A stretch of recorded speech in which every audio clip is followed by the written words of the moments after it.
다음 글을 읽고 물음에 답하시오. 헌법은 국민의 기본권과 국가의 통치 조직을 규정한 최고의 기본법이다. 헌법의 개념에 대해서 나와 있네요. 헌법의 특질인 최고 규범성은 헌법이 국민적 합의에 의해 제정되었기 때문에 인정된다. 헌법이 최고 규범성이 인정받는 이유에 대해서 나와 있습니다. 헌법의 하위에 있는 법규범 등은 헌법으로부터 그 효력을 부여받으며 존속을 보장받으므로 법률은 헌법에 합치되어야 하며 헌법을 위반하는 내용의 법률은 무효가 된다. 왜 그럴까요? 헌법이 최고 규범성 특질을 가지기 때문이겠죠. 따라서 법률은 헌법에 모순되어서는 안 될 뿐만 아니라 적극적으로 헌법적 가치를 실현하여야 한다라고 되어 있습니다. 일문단은요, 헌법의 개념 및 헌법의 특질에 대해서 얘기하고 있고요. 그 중에서 최고 규범성에 대해서 얘기하고 있습니다. 이문단입니다. 헌법의 최고 규범성에도 불구하고 헌법은 규범상 체계상 하위에 있는 법규범들과 달리 스스로를 보장하지 않으면 안 된다라고 돼 있죠. 왜냐하면 헌법의 효력을 보장해줄 수단이 없기 때문입니다. 다른 법규범들에는 상위의 법규범이 헌법이 있을 뿐만 아니라 국가 권력이라는 절대적 강제 수단이 있어 효력이 보장되지만이라고 돼 있는데요. 헌법과 국가 권력에 의해 효력이 보장된다는 내용이에요. 헌법은 그렇지 못하다. 즉 헌법은 국가 권력이 그 효력을 부정하거나 침해할 수 없도록 헌법재판제도 같은 장치를 스스로 마련하여 지니고 있다는 점에서 다른 법규범과는 상이한 특징을 갖는데 이것이 바로 자기보장성이다. 그러나 헌법재판은 일반 소송과 달리 국가기관이 그 재판 결과를 따르지 않아도 이를 강제적으로 따르게 할 수 없는 한계가 있다. 자, 일반 소송과 다른 헌법재판의 한계가 나타나네요. 헌법재판소의 결정은 국가 권력을 포함한 헌법에 적용을 받는 모든 대상들이 이를 존중하는 조건 하에 실현된다라고 돼 있죠. 왜냐하면 헌법재판소의 결과를 강제할 수 없기 때문입니다. 예를 들면 대여금 지급 소송에서 돈을 빌려준 사람이 가지고 있는 재산을 강제로 팔아 빌려준 돈을 받을 수 있다라고 되어 있네요. 자, 재판의 결과를 강제적으로 따를 수 있는 일반 소송의 사례가 제시되어 있습니다. 하지만 헌법재판의 경우에는 어떠한 법률 조항에 대하여 헌법에 합치하지 아니하다며 입법자에게 개선 입법을 촉구하여도 입법부가 이를 따르지 않을 경우 헌법재판소가 입법부로 하여금 강제로 지키게 할 수 있는 수단이 따로 없습니다. 라고 끝나네요. 왜냐하면 재판의 결과를 강제적으로 따르게 할 수 없는 헌법재판의 사례가 이렇게 제시되어 있네요. 따라서 헌법의 최고 규범으로 효력은 땡땡땡에 좌우된다고 할 수 있다라고 되어 있습니다. 자, 이 가가 이따가 출제가 되겠죠. 이 문단은요 굉장히 길었는데요. 헌법의 특질에 대한 내용이고 자기 보장성에 대한 설명이었습니다. 헌법은 서로 다른 사람들 간에 존재하는 공통의 가치를 연결고리로 하여 국가를 창설해낸다. 헌법은 국가 내에서 이러한 공통의 가치를 최대한 실현할 수 있도록 갈등을 해결하고 국가 작용을 체계화하기 위해 그것을 담당한 기관과 절차를 규정한다라고 되어 있습니다. 헌법의 역할에 대해서 얘기하고 있고요. 그러나 헌법은 단순히 국가 작용을 체계화하고 국가 기관을 조직하는 데 그치지 않는다. 더 나아가서 헌법은 국가 작용을 담당하는 기관이 그 권한을 남용하여 오히려 국가가 추구하는 목적인 공통의 가치를 위험에 빠뜨리지 않도록 노력하고 있다. 이러한 헌법의 권력 제한성을 통해 헌법은 처음부터 조직적인 측면에서 권력의 악용과 남용의 가능성을 배제하고 있다라고 끝나고 있어요. 3문단은요 헌법의 특징과 권력 제한성에 대해서 얘기하고 있답니다. 나 한번 볼까요? 나의 1문단. 헌법을 바라보는 여러 관점 중 헌법 해석학에 커다란 영향을 미친 헌법관으로는 법실증주의적 헌법관, 결단주의적 헌법관, 통합론적 헌법관은 될 수 있다라고 돼 있죠. 헌법 해석학에 영향을 미친 헌법관에 대해서 얘기하고 있어요. 이 문단 볼게요. 법실증주의적 헌법관은 헌법을 국가의 조직과 작용에 관한 근본 규범으로 보는 관점으로 이렇게 되는데요. 법실증주의적 헌법관의 개념이 또 나와 있네요. 권력자의 자의적 통치를 배제하고 법규범에 의한 통치를 지향하며 등장하였다. 국가는 강제적 법질서이고 헌법은 실정 법질서에서의 최상위 규범이며 국민은 법질서에 복종하는 존재라는 것이라고 돼 있죠.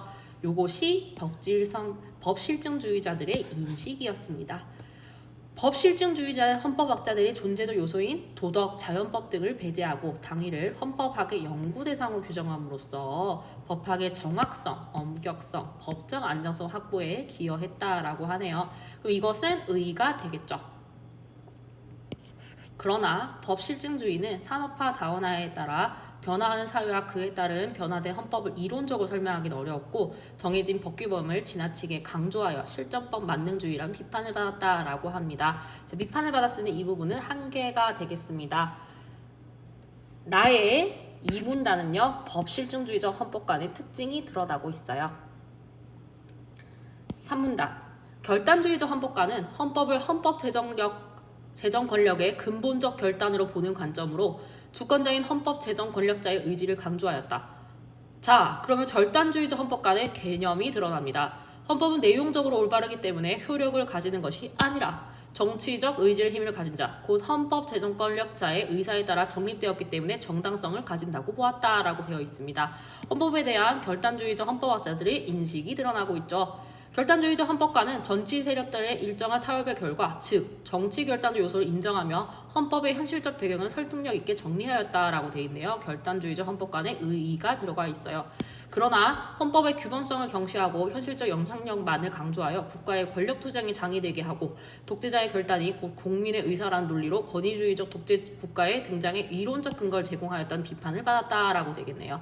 또 비판을 받았다라고 하는 것은 한계로 끝났다라고 볼 수가 있겠습니다. 결단주의적 헌법관의 특징에 대해서 이야기하였습니다. 3문단 통합론적 헌법가는 헌법을 국가 통합을 위한 법질서로 보는 관점으로 통합론적 헌법관의 개념이 나타나요. 국가를 완전한 통일체로 보지 않고 지속적인 갱신의 과정으로 보았다. 통합론적 헌법자들은 적대적 정치 세력으로 분열된 국가를 새로운 통일체로 형성하기 위한 도구로 헌법을 인식하며 헌법이란 공감대적인 가치를 바탕으로 국가의 통합을 실현하고 촉진하기 위한 것이라고 보았다. 통합론적 헌법가는 헌법을 완성물이 아닌 하나의 과정으로 바라보며 오늘날의 민주주의적 상황과 다원적 산업사회의 현실을 효과적으로 설명하였다라고 되어 있습니다. 통합론적 헌법가의 의의도 잘 나타나 있네요. 그러나 통합의 중요성을 지나치게 강조한 나머지 헌법의 규범성을 소홀히 하고 통합 과정에 너무 조화롭게만 보아 갈등의 요소를 경시했다는 비판을 받았다라고 되겠습니다. 통합론적 헌법관의 특징이 잘 나타나 있습니다. 5문단 보겠습니다. 헌법이라 어느 한 요소에만 환원시킬 수 없는 국가라는 현상의 기본 질서이므로 헌법의 본질을 설명하기 위해서는 복합적인 요소들을 종합적으로 고찰을 해야 된다고 합니다. 따라서 헌법의 효력이나 헌법의 해석이 문제되는 경우에는 세 가지 헌법관을 함께 생각할 수 있는 자세가 필요하겠죠. 자, 세 가지 헌법관이라고 하는 건요, 법실주의적 헌법관, 결단주의적 헌법관, 통합론적 헌법관이 되겠습니다. 헌법의 본질을 설명하기 위한 자세도 잘 나타나 있네요. 다음은 가나를 읽고 학생이 작성한 활동지의 일부이다. A에서 C에 대한 평가를 바르게 짝지은 것은 헌법의 다양한 특성을 드러내기 위해 정보를 병렬적으로 제시하고 있다. 이것은 가와 나 모두에 해당하겠죠? 가는 나와 달리 헌법에 대한 서로 다른 견해를 통해 종합적인 절충안을 도출하고 있다. 가와 나 모두 해당되지 않습니다. 나는 가와 달리 헌법과 관련된 여러 입장의 긍정적 측면과 부정적 측면을 함께 밝히고 있다. 나에만 해당하겠죠. 그래서 정답은요, 선지 3번이 되겠습니다. 자기보장성에 대한 이해로 가장 적절한 것은 선지 1번부터 살펴보겠습니다. 헌법은 국가기관의 행위를 일반 소송을 통해 제한한다? 아닙니다. 헌법재판을 통해서 강제로 따르게 할 수는 없습니다. 자, 선지 2번 헌법은 주권자인 국민의 합의에 의해 규범성이 인정된다. 이것은 최고 규범성에 대한 설명입니다. 헌법이 아니라요. 선지 3번 헌법은 효력을 보장받기 위한 장치를 헌법 내에 마련한다. 그렇습니다. 헌법재판 제도와 같은 장치를 헌법 내에 마련해야겠죠. 맞는 선지가 되겠습니다. 선지 4번 헌법은 규범체계상 하위의 법규범에 의해 효력이 보장된다. 아닙니다. 헌법재판 제도와 같은 장치로 스스로를 보장하게 되겠죠. 선지 5번 헌법은 헌법에 의한 권력 남용의 가능성을 스스로 제한한다. 이것은 권력 제한성에 대한 설명이 되겠습니다. 가장 적절한 것은요, 선지 3번입니다. 가에 들어갈 내용으로 가장 적절한 것은 정답은 선지 5번입니다. 헌법의 내용을 실현하고자 하는 모든 구성원들이 적극적 의지를 가지고 있어야 된다는 것이죠. 헌법재판소의 결정은 헌법에 적용을 받는 모든 대상들이 이를 존중하는 조건하에 실현되기 때문입니다. 자, 여러분 1번부터 4번까지는 왜 틀렸을까요? 1번 한번 볼까요? 헌법재판소의 결정 이행을 위한 강제수단 마련. B 틀렸죠. 헌법재판소가 강제할 수 있는 수단이 없습니다. 2번 헌법에 의해 권한을 부여받은 입법부의 독자적 보장. 이것도 없습니다. 헌법의 최고 규범으로서의 효력과 관련이 없죠. 또 3번 또한 헌법의 최고 규범으로서의 효력과 관련이 없고요. 4번은 자기보장서 특질에 어긋나서 해당성이 없습니다. 가장 적절한 것은요, 선지 5번이 되겠습니다. 통합론적 헌법학자의 관점에서 법실증주의 헌법학자를 비판한 내용으로 적절한 것은 선지 1번, 2번, 3번, 4번, 5번 중에서 정답은 바로 선지 2번입니다. 정해진 법규범을 지나치게 강조하는 것으로는 지속적으로 변화하는 사회와 헌법을 설명할 수 없다라고 되어 있는데요. 이것은 나의 2문단과 4문단에 제시가 되어 있었어요. 법실중주의는요, 변화하는 사회와 헌법을 설명하기가 어려웠어요. 통합론적인 헌법가는 오늘날의 민주주의적 상황과 다원적 산업사회를 효과적으로 설명하고 있답니다. 그래서 정답은 바로 2번이 되겠습니다. 보기는 헌법재판소 판례의 일부이다. 가와 나를 바탕으로 보기의 A와 B에 대해 이해한 내용을 적절하지 않은 것은 유통산업발전법 제12조의 2 위헌소원 2016 헌바 등 병합 헌법 제119조 제2항에 따르면 국가는 경제 주체 간의 조화를 통한 경제 민주화를 위하여 경제에 관한 규제와 조정을 할 수 있다. 자, 그러면 이것은 무엇입니까? 유통산업발전법 제12조의 2가 헌법에 위배되지 않는다는 판결의 근거가 되는 것입니다. 자, 여기부터 다시 볼게요. A. 심판 대상 조항은 구청장, 군수, 시장 등이 대형마트에 대해 영업시간 제한 및 의무 휴업일 지정을 할 수 있도록 규정한 것인데 라고 되어 있는데요. 이 부분은 유통산업발전법 제12조의 2의 내용이 되겠습니다. 이는 대형마트와 중소유통업의 상생 발전을 도모하기 위한 규제라 할 것이므로 입법 목적의 정당성이 인정된다. 따라서 심판 대상 조항은 헌법에 위배되지 아니한다라고 되어 있죠. 헌법에 합치되는 법률로 판결되는 것입니다. 근로기준법 제35조 제3호 위헌소원 2014 헌바 3 보겠습니다. 헌법 제32조 제3항에 따르면 근로조건의 기준은 인간의 존엄성을 보장하도록 법률로 정하여야 한다라고 되어 있는데요. 근로기준법 제35조 제3호가 헌법에 위배된다는 판결의 근거가 여기에 있습니다.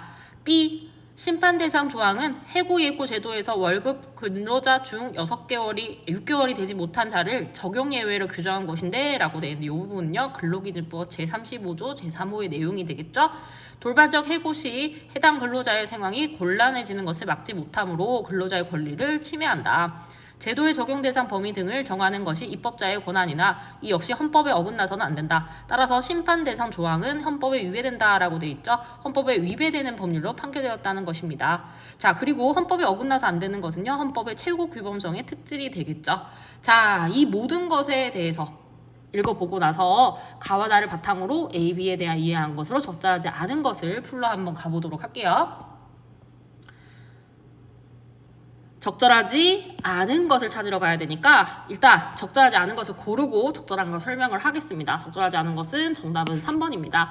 법실증주의적 헌법관에 따르면 A에는 경제에 관한 규제와 조정이라는 권력자의 통치 이념에 반영된 것으로 볼 수 있겠군이라고 되는데 이 부분이 틀렸어요. 법실증주의적 헌법관은 권력자의 자의적 통치를 배제하고 있죠. 그래서 이것이 틀린 것이고요. 나머지 선지는 맞기 때문에 맞는 선지 보겠습니다. 선지 1번입니다.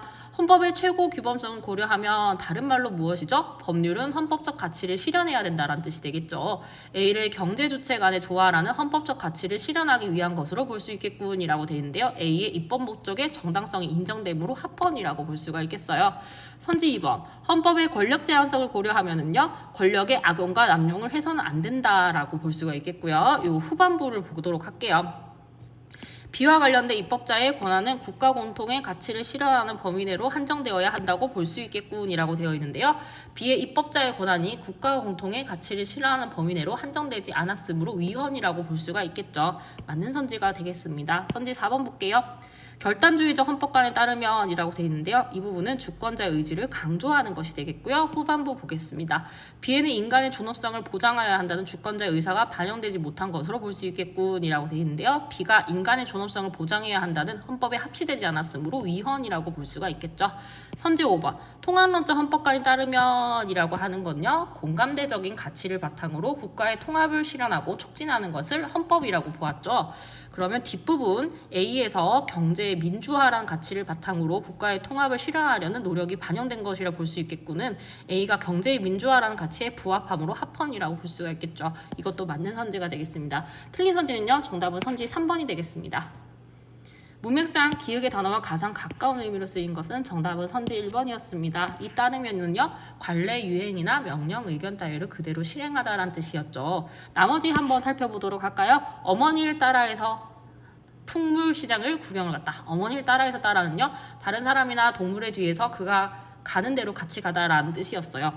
선지 3번에 있는 따를 수 없다에 따르는요. 앞선 것을 좋다, 같은 수준에 이르다 라는 뜻이고요. 선지 4번의 개발에 따르는요. 어떤 일이 다른 일과 더불어 일어나다는 뜻이었어요. 선지 5번에 의장을 따라해서 따라는요. 남이 하는 대로 같이 하다라는 뜻이었네요. 우미상 기역의 단어와 가장 가까운 의미로 쓰인 것은요. 선지 1번이 정답이었습니다.